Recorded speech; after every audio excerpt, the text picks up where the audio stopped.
G'day and welcome to the show. My name is Trevor Young. It's pretty tough running a business today, getting your name out there and connecting with clients and customers and the people who influence them, especially if you lack a sizable budget to do so. Traditional advertising is rarely effective these days and is out of reach for most small business owners anyway. While many default digital marketing tactics no longer seem to work as well as they used to.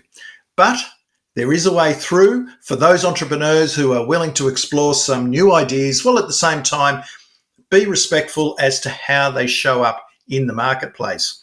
At the Reputation Revolution, we are all about building a sustainable base of communications for our professional personal brand, which for many of us also adds considerable weight to the overall marketing of the businesses we run. In many cases, we are the business. We look at strategic PR and communications and all that entails, including content creation for our owned media channels. We cover social media, of course, as well as earned media such as publicity and media relations, influencer relations, public speaking, etc. Growing an audience of followers and subscribers is also part of the program. An audience of fans and allies, champions of our personal brand of what it is we do and stand for, an audience made up of potential advocates and influencers, clients and customers. But can we go deeper and build a genuine community around our ideas or a specific topic or issue? Community as a concept has been kicking around for a while now, but it's taken on new significance in recent times for many of the aforementioned reasons. At best, it's grossly misunderstood, and at worst, it's been consigned to the bin of marketing buzzwords. But we're about to change that today. Today's expert is going to give us the rundown on communities from a strategic marketing standpoint. Indeed, he's just released a book on the topic. His name is Mark Schaefer, and the book is called Belonging to the Brand: Why Community is the Last Great Marketing Strategy. Mark is one of the world's leading marketing futurists and keynote speakers. He's also a best-selling author, a veteran blogger and podcaster, a business consultant and educator of note. He's a true thought leader in a world where there are plenty of wannabes, and he embodies all the things we talk about here on the Reputation Revolution show. Let's meet him, shall we? Mark, welcome to the show. I think this is your third appearance on the podcast. I think it's 3. Yep. Thank you. And every time we got a book, we got appearances, which is fantastic because you are That's very why I write books. So you'll call me up. I know. It's the only way I get FaceTime with you, dude. Thank you for your time. Look, firstly, congratulations on the new book, Belonging to the Brand. It's a very timely release, I think, given that, we know that traditional advertising doesn't work as anywhere near as much. And, even some of the default digital marketing tactics are no longer working the way they used to. And I think that, you're coming up with these whole new ideas all around community. How did you come to write the book? What was the process like? I think you sort of been writing it for a couple of years. Yeah, well, the ideas really started in 2018. I was writing a book called Marketing Rebellion, and in that chapter, Marketing Rebellion is sort of like a wake-up call. Like, our traditional marketing doesn't work like it used to. What do we do about it? And I wrote a chapter in that book about belonging and community, and I predicted that this could be a really important idea for marketing in the future. When I finished the book, Trevor, I just thought, that is the most important chapter in the book. That is profound. That's really where the world is going to go. If you think about the traditional ways we've connected with customers and how they're like going away, the last thing we have left is community. We've always had community. We always will. So that's going to be there. Then 1 year after I wrote that book, boom, pandemic happens. And now all of a sudden, people are naturally migrating to online communities in record rates. And people started telling me, Mark, the things you wrote about in that book are coming true. And so it was that had been in my mind, Trevor. the other thing that had been in my mind was, this trend of the global mental health crisis. I don't know how it is in Australia. It is in the news, in the media, everywhere, every day. And it just seems to be getting worse.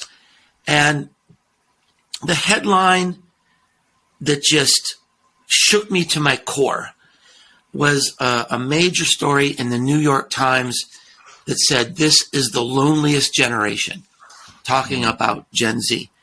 And it just, it hit me very deeply. As you know, I tell a story in the book about my loneliness when I was a kid and, how I was really kind of on the brink of sanity, perhaps. And belonging to a community changed everything in my life. And it's like, wow, we have this whole generation of people who are isolated and lonely and depressed. What if they don't have this opportunity I had? Like, it just makes me so sad. And so I started exploring more about this idea of community. And what I discovered, it's probably the greatest overlooked marketing opportunity in the history of marketing opportunities. It's like right there in front of us. Yeah, they're big picture things that you've weaved together. You in the book, you kick off by explaining these three global mega trends that are colliding in a way that make brand communities or communities the future of marketing strategy. Can you take us through those trends? Obviously, the mental health one is one of those. Well, and the issue's the same in Australia. We know in England, of course, they've got a minister for loneliness, similar issues there. It's a global issue. Well, we already hinted at or talked a little bit about this idea in Marketing Rebellion that traditional marketing doesn't work like it used to. So that's trend number one. And then the mental health issue is just, I think it's going to be one of the most important trends for business for at least the next 10 years. That's staring us in the face. Then the third one is I've been really involved in a lot of the new technology coming out of Silicon Valley in terms of Web3, NFTs, metaverse, and it's very complicated. It's very geeky, but when you cut through all that language, what it really is a new way for people to belong. It's already happening. So you put those three things together, and it just makes sense that community is staring us in the face. It's sort of been misused because most communities fail because companies start them to try to sell stuff. That doesn't work. And yet, and 70% of the communities that make it are focused on like customer service. Yeah. Like, okay, you got a problem, go in our community, solve the problem so you don't have to talk to one of our customer service people, which is perfectly fine. But almost every business is overlooking the opportunity of building that emotional connection. That's what brand marketing is all about. And it's staring at us right in the face with this opportunity with community. And you go into the book about, some really great examples of that, which I'll get you to touch on shortly. The word community, like everything in the marketing lexicon, has been, let's say, bastardized within an inch of its life to the point where it's pretty meaningless. What do you say to, when you're talking to marketers and business owners and, corporations and stuff like that? Yeah. Do they get what real community is? I mean, no, almost you just mentioned never. That it's about emotional emotional connection and belonging. If you talk to many companies, show us that. Yeah, I mean, you talk to many companies and they talk about our community. Well, what they really talk about is maybe their list of customers, or their Twitter followers, or their blog readers. So, and I'm not dismissing that because all those are important. I talk about how they're connected in my book, and but all of this. The main idea is we want to create these connections, and social media connections are weak relational links generally. it's awesome because you have the opportunity to connect to people you've never known before. That's how you and I got connected. Yep. Right? Okay. Yep. Now, what's next? If you can move people from social media to your content, subscribe to your content, your podcast, my blog, a video series, now you've got an audience. That's even better. Because people are opting into you. They're saying, I believe in you. I believe in what you and your brand represent. And it's okay for you to send things to me and even to market to me. That's cool. However, if you go away, the audience goes away. The ultimate in emotional connection is community. Because, and this was one of the most eye-opening pieces of research that I came across. And it's sort of like makes your head spin about leadership, about the opportunities of community, about the psychology of community. And the research was this. The most important emotional bond in the community is not the customer to you. It's the customers to each other. Yep. It almost makes like the mindset of the community should be, let's turn these people into friends. That's what keeps them there. And here's what the research says. That friendship, that love, that bond between those friends transfers to the brand. And it creates this emotional switching cost. Because if you leave this brand, you leave this community, you're leaving your friends behind. So it's really, there's a lot of profound ideas in this book. I mean, I went down many psychological and sociological rabbit holes that I think have not been excavated before, and interpreted it through the lens of brand marketing. I think even people with vast community experience will read this book and go, oh wow, I kind of noticed that, but now it makes sense. Community managers are telling me that they had kind of been disheartened, and now they feel energized by the book. They feel more focused by the book. So it fits for really anybody in marketing. And I guess the key too is, while in one sense the book's for big companies and everything, but it's not. Community can be for the individual, and of course we're a bit more about the individual and personal branding and people running their own businesses on this show. I think the best case study in the book. It's the first time. This is my 10th book. I did something in this book I've never done before. I devoted one chapter to one single person. It was going to be you, but you wouldn't return my calls. It's Dana Malstaff. She's a solopreneur. Yep. And she's built a community of 70,000 people in a Facebook group. And in her first 9 months with this group, she had a 6-figure income. I mean, it didn't start at 70,000. It started slowly, right? But it built and built and built and built. And now she's created this massive machine, this massive community. And the thing that's remarkable about it is her business is doubling every year. She's selling everything she makes, courses, coaching, consulting.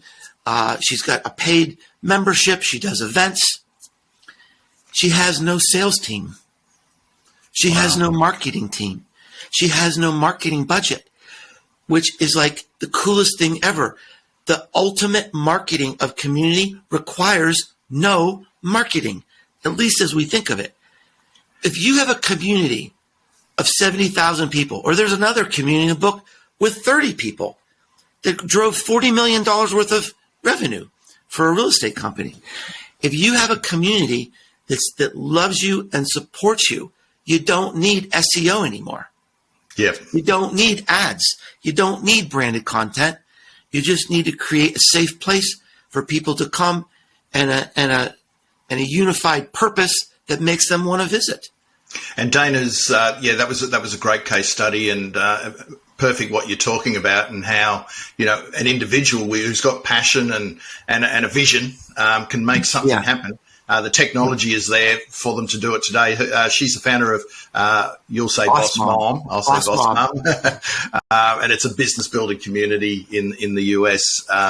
Dana Melstaff, and what I like about what you've done in the book is you've turned it over to them and they've told their story. So it's well worth it, just to see it brought to action. I mean, you often use great case studies and examples, so it's not just theory, but you see it in action, and I learned my lesson, Trevor. Much easier read and puts it all in perspective. But yourself, Mark, I mean, okay, you've gone through, you're a traditional marketing guy. You've had to, learn the new ways of doing things. You're a consultant, you're a speaker, and all of that I said in the intro. But you've gone through various incarnations of what you call community. Can you tell your story on that? Because, you are the solopreneur. You are, capitalizing on your personal brand. You're building your reputation and profile all the time. What's your story from a community aspect? Well, the story's very simple and very short. I've been a total failure up until the last, year or so. And the reason is I've never been able to transcend that hurdle of audience. Now, an audience is great. I appreciate my audience. These are the people who hire me. But an audience is a cult of personality. And I've never been able to transcend that. I've tried to start communities. And Trevor, it always ended up that if I didn't drive the conversations, nothing happened. So there I was, back at the beginning again, a cult of personality. So I had this weird opportunity to launch a creator coin in, I guess it was 2020. Or was it 20? Yeah, I guess it was 2021, actually. And I mean, that's a topic for a whole nother show. And ultimately, the whole platform crashed with the crypto winter. But this interest in learning about Web3 created a purpose, an intersection between my coin and a community of people who was curious about what I was doing. So I said, let's learn about it. Now, it's not just about me. We're teaching each other. And we've got people coming in that are smart in a lot of different topics. And so the community has now morphed into a place where we learn about the future of marketing together. And by the way, it's free, it's open. Anybody who wants to be part of it, it's on Discord, which is a little crazy and noisy, but once you get used to it, it's a lot of fun. So on my website, there's a little tab at the top that says community, and there's instructions on there. If you want to be part of the community, come on board. We're doing experiments with NFTs. We're doing experiments in the metaverse. We're even co-writing a book together, which has been a lot of fun. So, and the biggest lesson I learned, it's probably the lesson anybody learns, especially if you have, you have a strong personal brand like I do. You sort of expect that, okay, well, you're the Papa Bear here, and this is where I think things are going to go. I'll tell you a funny story. When I started the community, I thought, well, let's create these little chat rooms. This is what people will want to talk about, because this is what I talk about: podcasting, personal branding, the writer's journey. And today, we've been there a year and a half. Those are the emptiest rooms on the site because the community took it new ways. We're talking about artificial intelligence. We're talking about the metaverse. We're talking about, a lot of ethics issues, the ethics of social media right now. And it's fascinating. They've led me in new directions. This is now my university.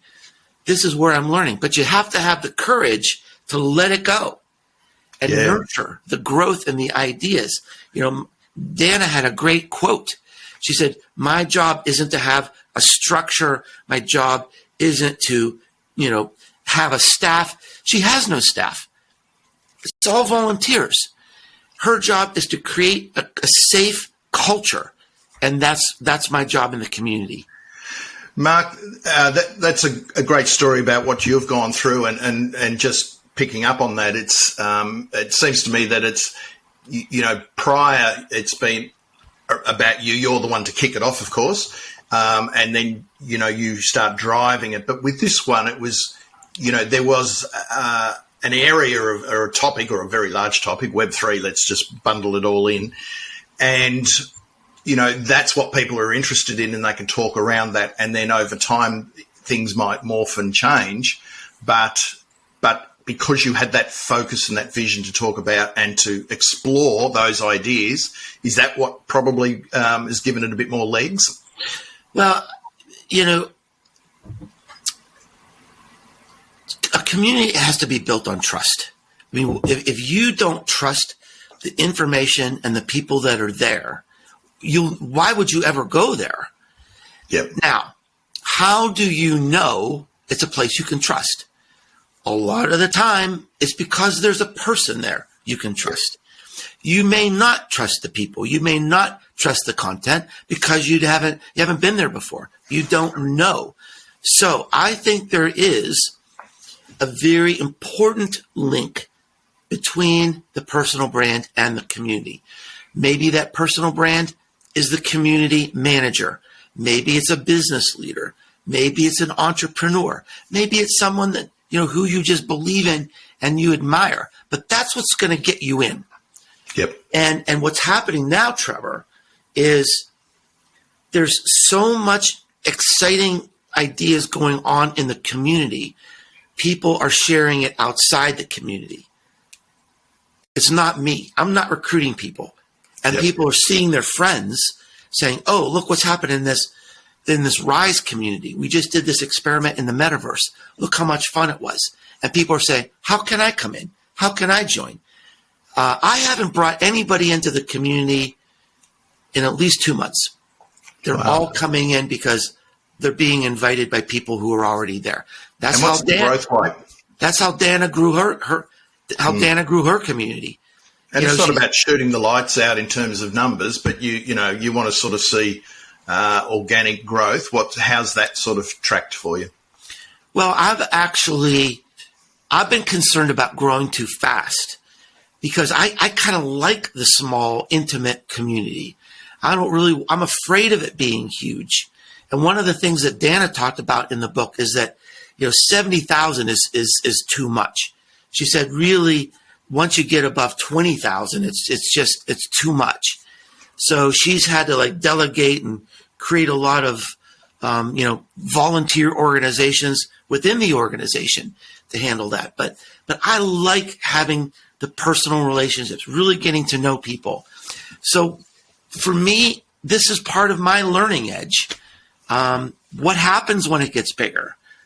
I see people coming in with a little bit of consternation. How does that change the culture? How does that change the personality? How are these new people going to lead us in a new way?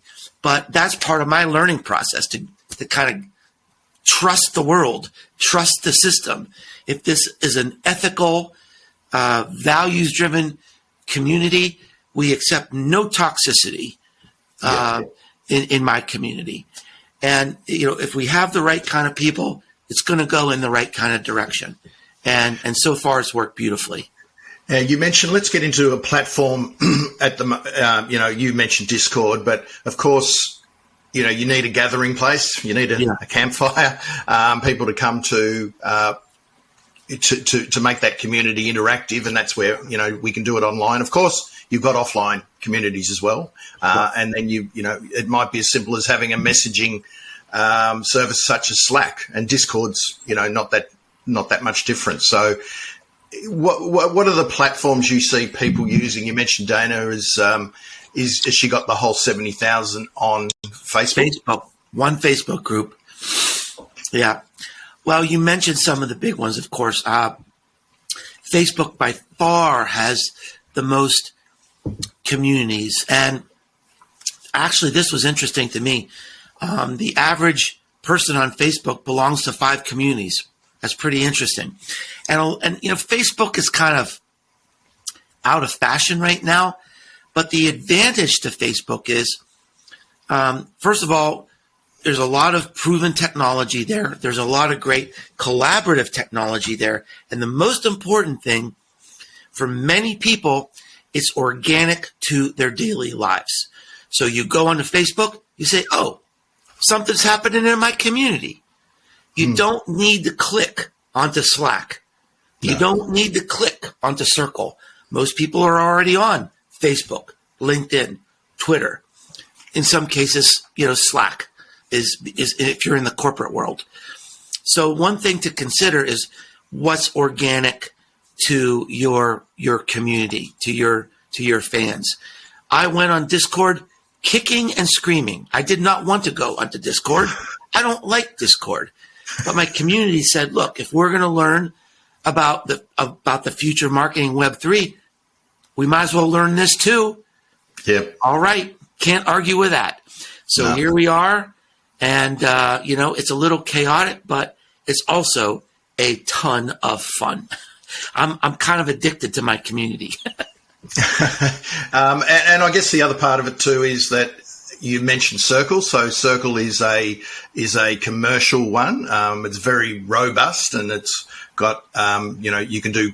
It's probably for a more sophisticated part of community where there's the forum, and then you can have live streams and content and courses and all sorts of things. So that's probably more for often a paid community, I would imagine there.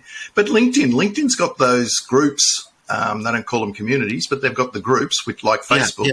And a lot of if your audience you're in B2B and your audience is there, you can set one of those up in a couple of clicks. It makes a lot of sense. Yeah, I agree. I think there's a lot of opportunity on LinkedIn. So many of the groups on LinkedIn are ghost towns, and I don't really understand why. I don't know why Facebook kind of won when it comes to communities. But Facebook LinkedIn has a lot of. There's a lot of great people there, a lot of helpful people there, and they've got a lot of great technology for community. So there's a huge potential there. Is that because Facebook are probably less businesses? Yeah, I don't know. More around common interests? I really don't know. I look at even some of the communities I'm involved in with LinkedIn. These are people who I know, I trust, and I love, and they're just not active there. Yeah. So.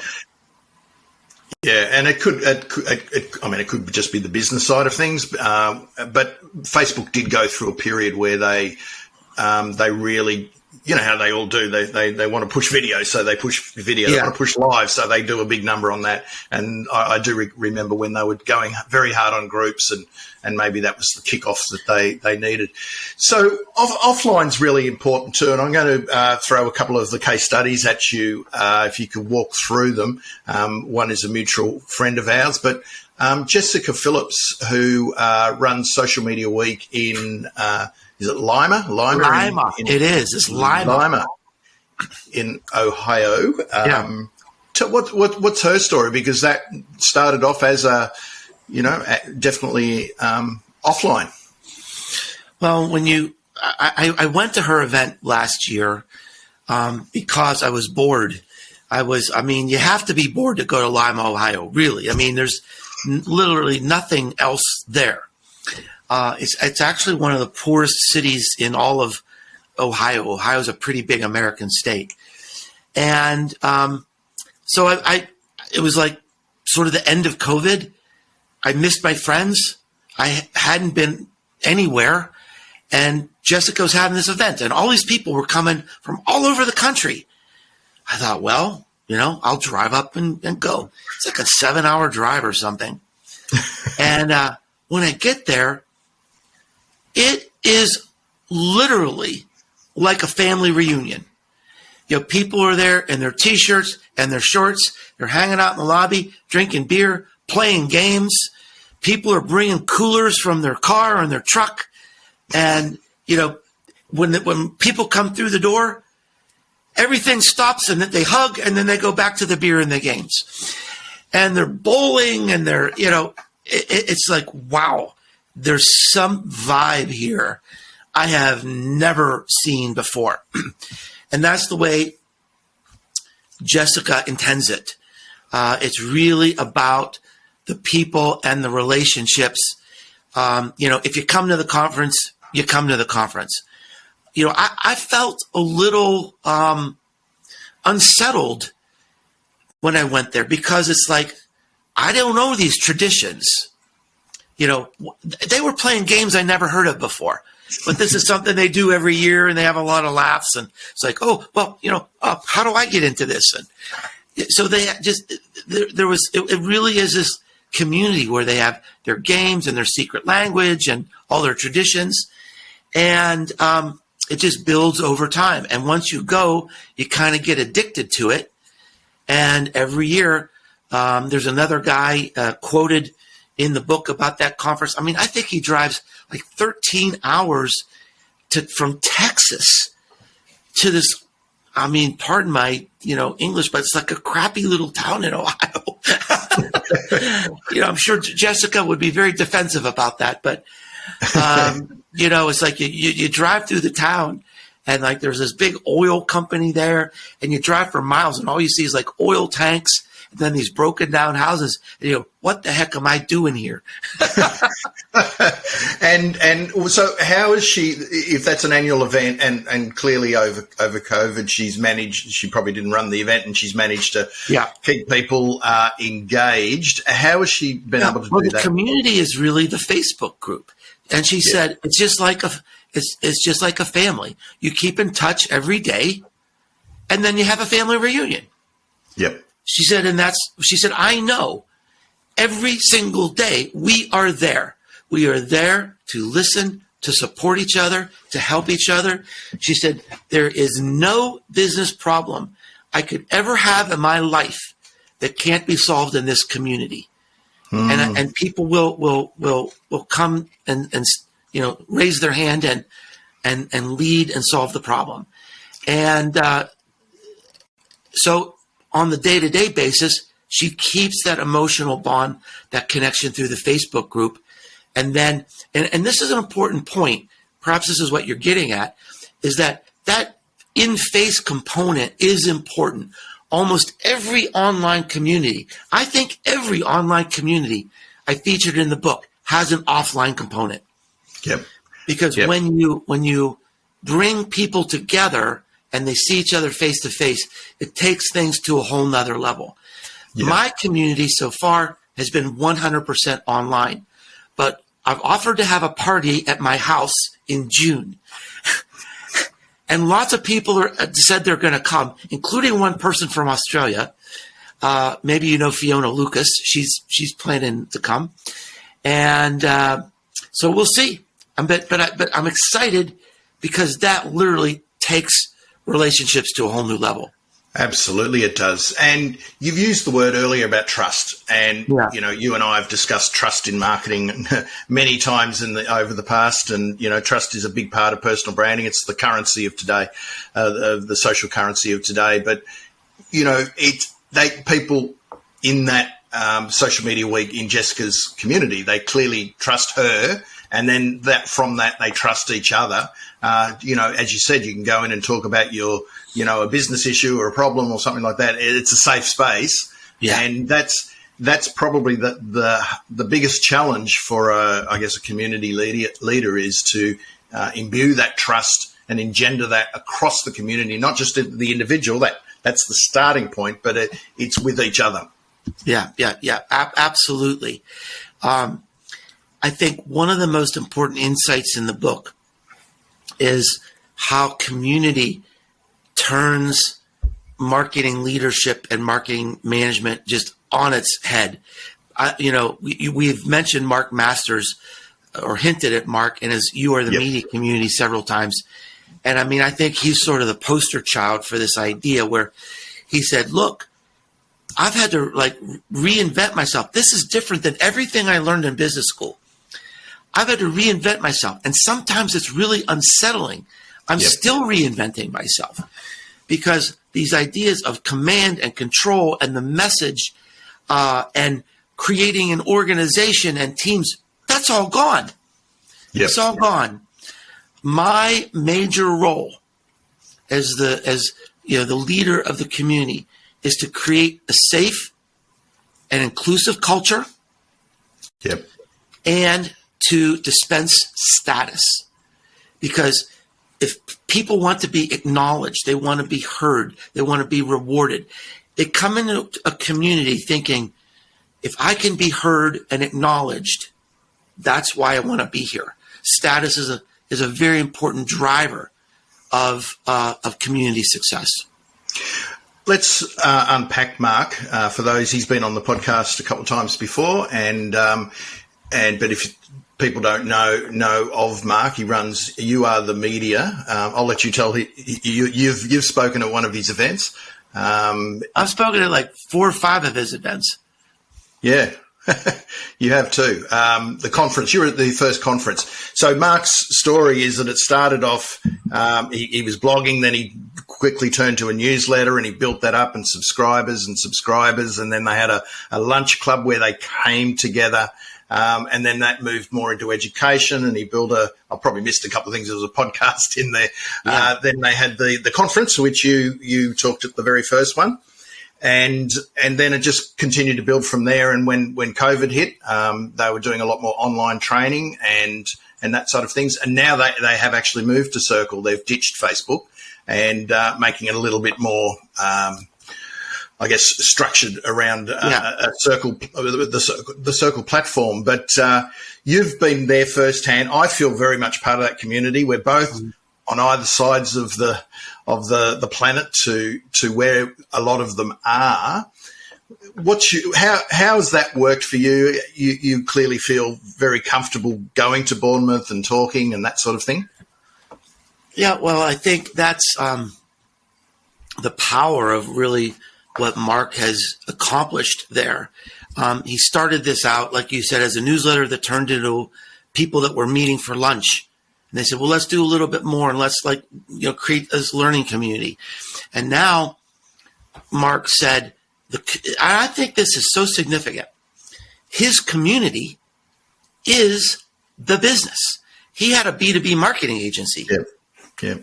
And now the community has become so powerful. And that's part, I think, of the unsettling transition for him. It's just like, this is just so new. But he is not the only example in this book where the community has become the business. It's certainly something to consider. And he mentioned in the book, he said, there's lots of people in the community. I'm not sure they even know the name of my business. But I've become a brand. I've become known because of this community. And he said, this is my legacy, which I think is very profound. And when you talk about letting go, he even in the newsletter, which is, the bedrock of the community, he lets people take it, introduce themselves and he highlights someone each time. Right. That's a simple tactic that can be used. But, he's had others host the events and run things and take over activities. And I think that's amazing. I mean, that's what you were talking about, letting go. Yeah. And at some point, that's, I think, when you have got a community, when that happens, when you can do that. Yeah. And like, it was just a significant moment, I think, when I'll never forget that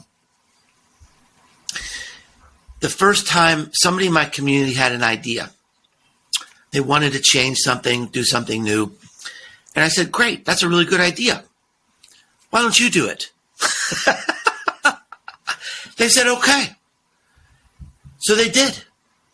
So really, I mean, I just keep saying yes to ideas. I mean, they're looking to me like, it's my community. But I said, look, it's not just me. If you want to create something, go create something. These metaverse experiments that we have are just incredible, and I have nothing to do with it. It's run by people. We have a guy in Ireland, Fiona in Australia, and Yuri in Belgium, and I think someone from America. They all get together and they create these things. For the holidays, we had an AI art contest. I think we had 50 pieces of art. So we learned how to vote on art in the metaverse. We also learned how to clap. That was significant. And we took pictures of each other, like in front of our art in the metaverse. And then we all jumped to another metaverse, and that was on a ski slope, and there was a hot tub. And we learned how to jump in a digital hot tub. and I mean, hands above the water. But but I mean, I was sitting in a hot tub watching the sunset over the mountains with people from all over the world.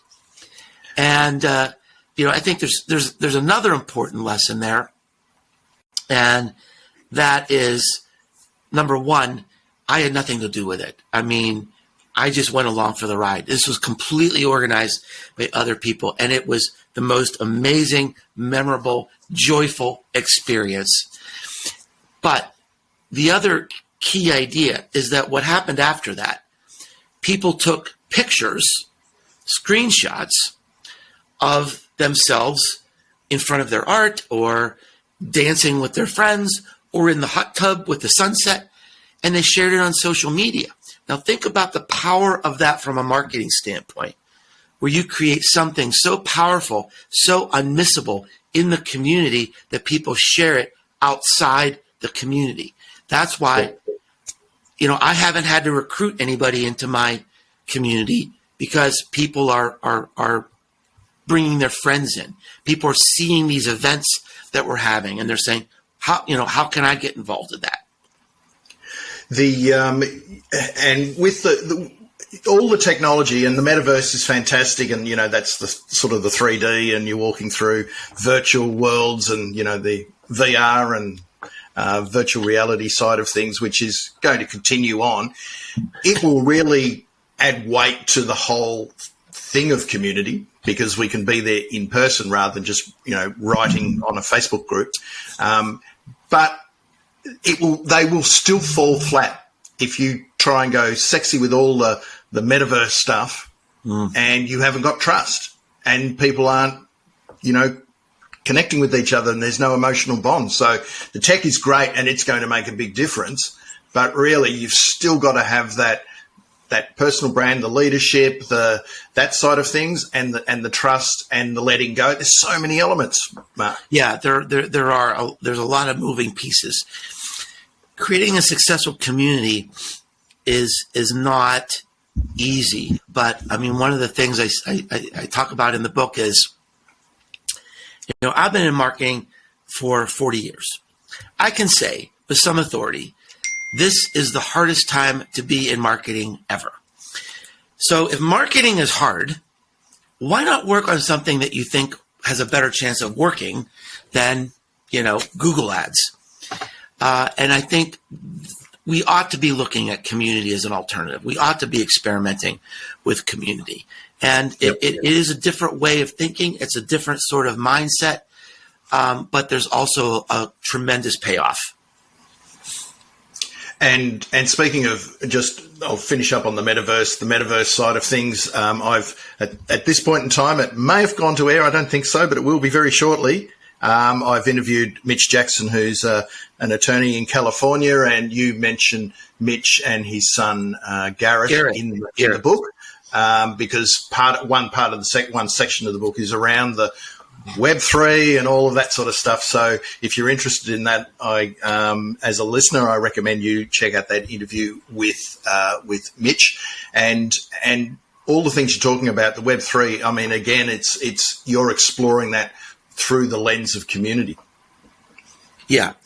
And I think there's two important parts to that piece of the book. number one, obviously, as you're hinting at, is that all this technology just gives us new ways to get together. But there's another really important part of this, that the technology also gives people a new place to hide.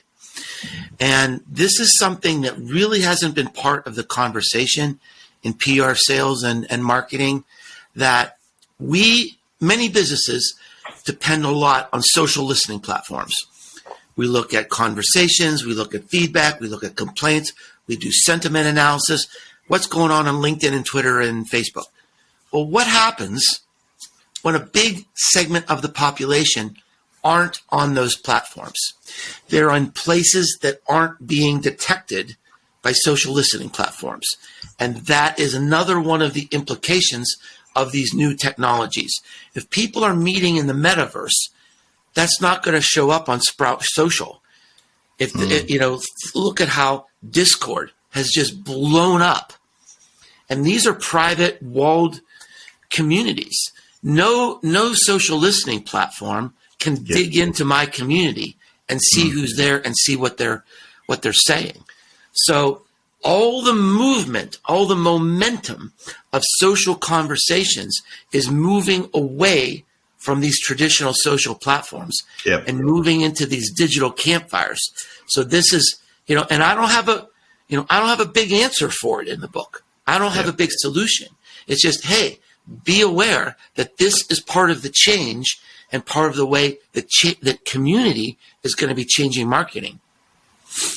And if you're an expert or an emerging thought leader, or you're running a business or trying to build a movement more so, and a lot of people, not everyone's just out to build business. Let's face it. The people who are out there kicking goals are often ones who have got a bigger vision, and they want to change the way people think about a topic or an issue. They want to build a movement around an idea, an insight, that side of things. This is where like minds can gather. As you've mentioned a number of times, you can explore ideas, and it might be, the danger, as you said, is probably doing it around the personality and more so around the topic. But it could be around a podcast, which might be around a topic, could be around a book, which is around a topic. Let's not, Dana Melstaff's got 70,000 and it's growing big, but most of the communities work at a much smaller level, and they're more micro communities. So I don't want people to think that they have to, knock the covers off. In terms honestly, of size. I think if Dana had her preference, maybe she'd have a smaller community. I love having a small community. There's a case study in the book. One guy has 30 people in his community, and it's just, he's blowing the lights out. So it depends on your goal. It depends on your purpose. And, so, that's going to be a challenge for me. If my community continues to grow, maybe we split it off in different ways. I don't know. We'll have to cross that bridge when we come to it. At least it's organic growth, and that's the best kind of growth. You're not going out there putting ads to bring people in, and they've got nothing to, they're coming to have a look, but they don't add any value. So, Mark, thanks very much for your time. This is really it's an illuminating conversation. I love the whole thing about community, and look, even the early days of Twitter, I found that they were, from. I got on in 07, but really around 09, 10, 11, 12, I felt that was community to me. It could have been. Twitter chats. I think Twitter chats, that's a legitimate community. People gather and they know each other, they support each other. And, I feel the same as you. And those early days of Twitter were just so exciting and empowering. They were fantastic. Yeah. Bit different today, and who knows where it's going to end up. That's a story for another day. That is indeed, and it could change along the way. But it's when you have that feeling of belonging, and that's why I love the name of the book, because it's around belonging. I think that's you've hit the nail on the head right there. What are some things if there are some listeners out there who have, wanting to build that movement, got those ideas, running a business, very passionate and generous, creating content, have been maybe thinking about a Facebook group or Discord or, something that's a paid membership, which is a whole new ballgame, but it's still based around community often. How do people, what's the best way for them to approach that in their head? Well, I think it sort of goes through the progression of the book where I start saying, do you have the right culture? If you've got a culture that's always be closing, it's not going to work, right? So be intellectually honest about the culture of your company, because that's what's going to show up in the community. The next thing to really look at is the purpose. The reason most communities fail, the biggest reason by far, is because businesses try to sell stuff. People don't want to gather in a community to buy stuff. They want to be there for something they're passionate about, something that they're interested in. They want to change something. They want to connect to something. They want to learn something. So what's the intersection between your purpose and what you're trying to do in this world and your customers? An example many people can understand is Patagonia. If you hear the word Patagonia, you think responsible, environmental, sustainability, outdoor recreation, and they've got a passionate community that believes that too. And so that the purpose intersects. And then the last thing is a lot of people worry about, how do I get people to join my community? And what I found in every community I studied, Trevor, is that the first community members were already there. They were people that listened to your podcast, people that listened to your blog, people that maybe, belong to your social club. Maybe you see them for lunch. Maybe they're your biggest fans of your business, but they're there. And when you put it out there, hey, I'm going to try something new. I want to explore this topic, and I want some people to come along and help me. That even if it's 5 people or 10 people, that can be the start of a community, and you just fan the flames. And, if you hit if you hit it right, then they start bringing in other people organically. Fanning the flames. I love it. We'll leave on that note. The book is Belonging to the Brand and available now throughout every outlet around the world. Yes, thank you, Trevor. Thank you so much for supporting me, for being my friend, and being so very well prepared with your excellent questions today. It really means a lot to me. Thank you.